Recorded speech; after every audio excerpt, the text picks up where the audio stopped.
కార్తీక పురాణము 12వ అధ్యాయము. వశిష్ఠుడు జనకునికిలా చెప్పసాగాడు. ఓ రాజా, కార్తీక మాసములో వచ్చే సోమవారం మహాత్మ్యమును విని ఉన్నావు. ఆ కార్తీక సోమవారము ఎంత ఫలాన్నిస్తుందో అంతకంటే కార్తీక శని త్రయోదశి 100 రెట్లు, కార్తీక పూర్ణిమ 1000 రెట్లు, శుక్లపాడ్యమి 1,00,000 రెట్లు, శుక్ల ఏకాదశి 1,00,00,000 రెట్లు, ద్వాదశి లెక్కలేనంత అనంతమైన ఫలాలను అదనముగా ప్రసాదిస్తాయి. మోహము చేతనైనా సరే శుక్ల ఏకాదశి నాడు ఉపవాసం చేసి మరునాడు అంటే ద్వాదశి రోజు బ్రాహ్మణయుక్తులై పారాయణ చేసేవాళ్ళు సాయుజ్ఞ మోక్షాన్ని పొందుతారు. ఈ కార్తీక శుద్ధ ద్వాదశి నాడు అన్నదానము చేసిన వారికి సమస్త సంపదలు అభివృద్ధి చెందుతాయి. రాజా, సూర్యగ్రహణ సమయంలో గంగా తీరంలో 1,00,00,000 మంది బ్రాహ్మణులకు అన్న సమారాధన చేయడము వలన ఎంత పుణ్యము కలుగుతుందో అంత పుణ్యము కూడా కేవలం కార్తీక ద్వాదశి నాడు ఒక్క బ్రాహ్మణునికి అన్నము పెట్టడం వలన కలుగుతుంది. 1000 గ్రహణ పర్వాలు, 10,000 వ్యతిపాత యోగాలు, 1,00,000 అమావాస్య పర్వాలు ఏకమైనా కూడా ఒక్క కార్తీక ద్వాదశిలో 16వ వంతు కూడా చేయమని తెలుసుకో. మనకు ఉన్న తిథులలో పుణ్యప్రదాలైన తిథులెన్నైనా ఉండవచ్చుగాక, కానీ వాటన్నింటికంటే కూడా సాక్షాత్ విష్ణు ప్రీతికరమైన ఈ కార్తీక ద్వాదశి అత్యంత ఫలప్రదమని మర్చిపోకు.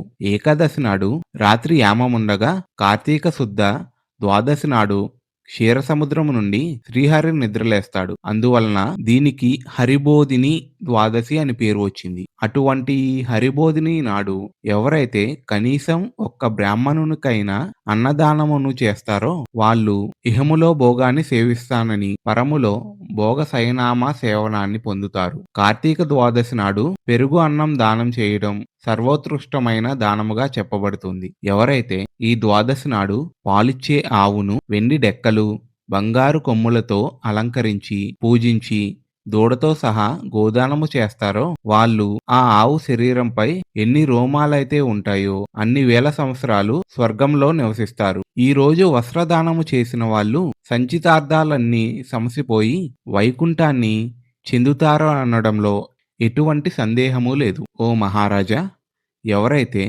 కార్తీక శుద్ధ ద్వాదశి నాడు సాలగ్రామాన్ని, బంగారపు తులసి వృక్షాన్ని దక్షిణా సమేతముగా దానము చేస్తారో వాళ్ళు చతుస్సాగర పర్యంతమైన సమస్త భూమండలాన్ని దానము చేసినంత పుణ్యం పొందుతారు. ఇందుకు నిదర్శనముగా ఒక కథను చెబుతాను విను. పూర్వము గోదావరి తీరంలో దురాచారవంతుడు, పరమ పిసినిగొట్టు అయిన ఒక వైశ్యుడు ఉండేవాడు. ఈ లుబ్ధుడు దాన ధర్మాలు చేయకపోవడమే కాక తాను కూడా తినకుండా ధనమును పోగు చేసేవాడు. ధనధాన్యాలనే కాదు, కనీసము ఎవరికి మాట సాయమైనా చేసేవాడు కాదు. నిత్యము పరులను నిందిస్తూ పరద్రవ్యాసక్తుడై మసలే ఈ పిసినుగొట్టు ధనమును వడ్డీలకు తిప్పుతూ అంతకంతకు ద్రవ్యాన్ని పెంచుకోసాగాడు. ఒకానొకసారి ఈ లబ్ధుడొక బ్రాహ్మణునికి ఇచ్చిన అప్పును రాబట్టుకోవటం కోసం అతని గ్రామానికి వెళ్ళి తానిచ్చిన బాకీని వడ్డీతో సహా ఆ క్షణమే చెల్లించవలసిందిగా పట్టుబట్టాడు. అందుకు బ్రాహ్మణుడు, రుణదాత, నేను నీ బాకీ ఎగవేసేవాడిని కాను. ఎందుకంటావేమో, ఎవడైతే రుణం తీర్చకుండానే పోతాడో వాడు మరుసటి జన్మలో రుణదాతకు సంతరూపముగా జన్మించి ఆ రుణాన్ని చెల్లుబెట్టుకోవలసి వస్తుంది. అందుచేత ఏదో విధముగా సంపాదించి ఈ మాసాంతానికల్లా నీ రుణమును చెల్లుబెడతాను. అంతవరకు ఓర్పు వహించి ఉండు అని చెప్పాడు. ఆ బ్రాహ్మణ వచనాలను పరాభవ వాక్యాలుగా భావించిన లుబ్ధుడు కనిసి, నీ కబుర్లు నా దగ్గర కాదు. నీ బాకీ వసూలు కోసం నెల్లాళ్ళగానే సమయం నాకు లేదు. మర్యాదగా ఇప్పుడే ఇయ్యి, లేదా ఈ కత్తితో నిన్ను నరికేస్తాను అన్నాడు. యథార్థంగా ఆ సమయంలో ధనము లేదని, అప్పటికప్పుడు తాను ఆ అప్పు తీర్చలేనని చెప్పాడు విప్రుడు.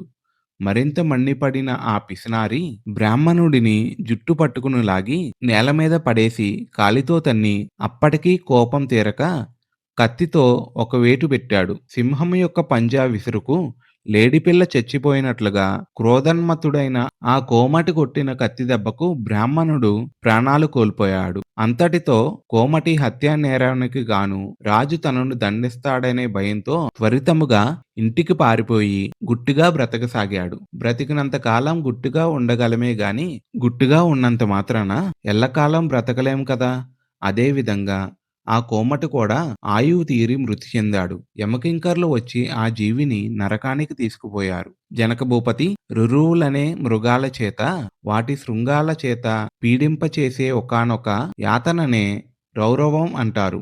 ఈ కోమటుని రౌరవం అనే నరక విభాగంలో వేసి శిక్షించవలసిందిగా ఆజ్ఞాపించాడు యమధర్మరాజు. కింకరులు ఆ ఆజ్ఞలను అమలు చేయసాగారు. ఇక భూలోకంలో ఆ లుబ్ధ వైశ్యుని కుమారుడైన ధర్మవీరుడనేవాడు మహాదాత, పరోపకారి అయి పిత్రార్జితమైన ఆగణిత ధనరాశులతో ప్రజాశ్రేయస్సుకై చెరువులు, నూతులు త్రవ్వించి, తోటలు వేయించి, వంతెనలు కట్టించి, పేదలకు వివాహోపనయనాదులు చేయిస్తూ, యజ్ఞ యాగాది క్రతువులను క్షుత్పీడితులకు తరతము భేదరహితముగా అన్నదానములను చేస్తూ ధర్మాత్ముడిగా పేరు పొందాడు.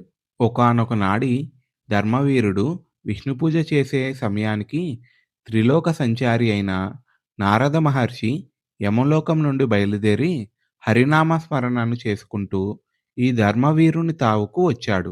ముంగిలికి వచ్చిన మునిరాజు నారదుని చూచి ధర్మవీరుడు భక్తి ప్రపత్తులతో ప్రణమిల్లాడు. హర్షపాద్యాతి వివిధోపచారాలతోనూ నారదుని పూజించి, నారదా, దేవర్షులైన మీరిలా మా భూవర్షానికి అందున నా గృహానికి విచ్చేయడం వలన నా జన్మ ధన్యమైనది. హే దివ్యప్రభు, నేను నీ దాసుడని. నన్నేమి చేయమంటావో ఆజ్ఞాపించు.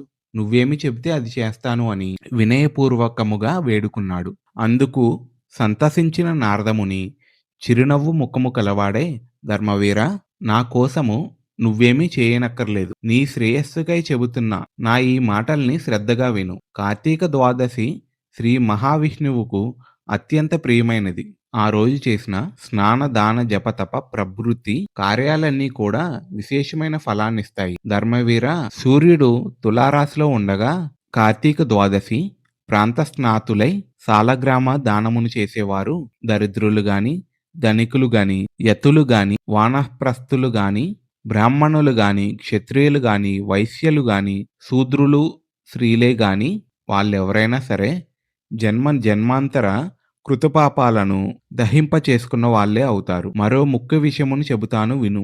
నీ తండ్రి మరణించి యమలోకంలో పడరాను పాట్లు పడుతున్నాడు. అతనికి నరకబాధ విముక్తిని సంకల్పించి నువ్వు కార్తీక ద్వాదశి నాడు సాలగ్రామ దానమును చెయ్యి. నారదుడు చెప్పినదంతా విని నవ్వేశాడు ధర్మవీరుడు. పైపెచ్చు నారద మునీంద్ర, నా తండ్రి పేరున గోదానము, భూదానము, తిలదానము, సువర్ణ దానాలు ఎన్నో చేశాను. వాటి వల్ల వెలువరించబడని నరకయాతన కేవలం సాలగ్రామం అనే పేరు కలిగిన రాతిని దానం చేస్తే సాధ్యమవుతుందా? అయినా ఆ సాలగ్రామం అనే రాయి ఎందుకు ఉపయోగపడుతుంది? తినడానికి పనికిరాదు. అలంకారానిక, నవరత్నాలలోనిది కాదు. ఏ రకంగానూ ఎవరికీ కూడా పనికిరాని దానిని నేనెందుకు దానం చేయాలి? రాతిదాతకు కీర్తి ఉండదు. ఆ దానము పట్టిన వానికి సుఖము ఉండదు. కాబట్టి ఆ సాలగ్రామ దానమును నేను చెయ్యనుగాక చెయ్యను అన్నాడు. నారదుడెంత అనునయముగా చెప్పినా కూడా ధర్మవీరుడు తన మూర్ఖత్వాన్ని వదలలేదు. సాలగ్రామ దానానికి అంగీకరించను లేదు. అంతటితో నారదుడు అంతర్హితుడైపోయాడు. మరికొంతకాలానికి ధర్మవీరుడు మరణించాడు. గౌరవనీయులు, సర్వహితాత్ములు అయిన పెద్దల మాటలను పాటించని పాపానికి సాలగ్రామ దానము చేయకపోవడం వలన నరకగతుడై అనంతరము 3 మారులు పులిగాను, 3 సార్లు కోతిగాను, 5 సార్లు ఆంబోతుగాను, 10 పర్యాయాలు స్త్రీగాను జన్మించి వైద్యవ పీడను పొందడం జరిగింది. మళ్ళీ 11వ జన్మలో కూడా ఒకానొక యాచకుని పుత్రికగా జన్మించవలసి వచ్చింది.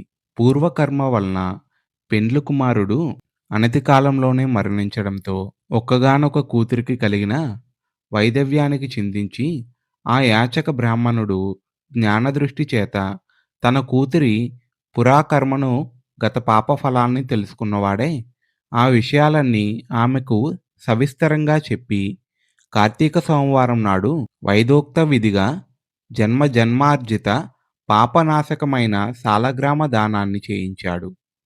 ఆ పుణ్యఫలా వ్యాప్తి వలన మరణించిన పెండ్లి కొడుకు పునర్జీవితుడయ్యాడు.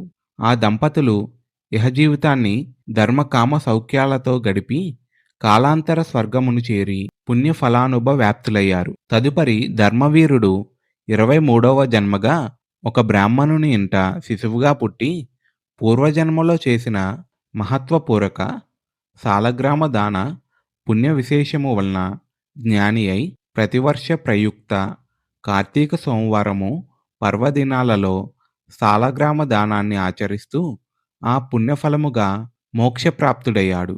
ఇతగాడి సాలగ్రామ దాన మహాపుణ్యము వలన రౌరవగతుడైన అతడి తండ్రి కూడా నరకము నుండి విముక్తుడయ్యాడు. కాబట్టి జనక మహారాజా, కార్తీక మాసంలో సాలగ్రామ దానము చేత విష్ణువు సంప్రీతుడై విశేష పుణ్యాన్ని కల్పిస్తాడని గుర్తుపెట్టుకో. ఎంతటి పాపానికైనా సరే కార్తీక మాసంలో సాలగ్రామ దానమును చేయడం సర్వోత్తమమైన ప్రాయశ్చిత్తము. ఇంతకు మించిన ప్రాయశ్చిత్తము మరొకటి లేదు అనడంలో ఏమాత్రమూ అతిశయోక్తి లేదు. 12వ అధ్యాయము సమాప్తం.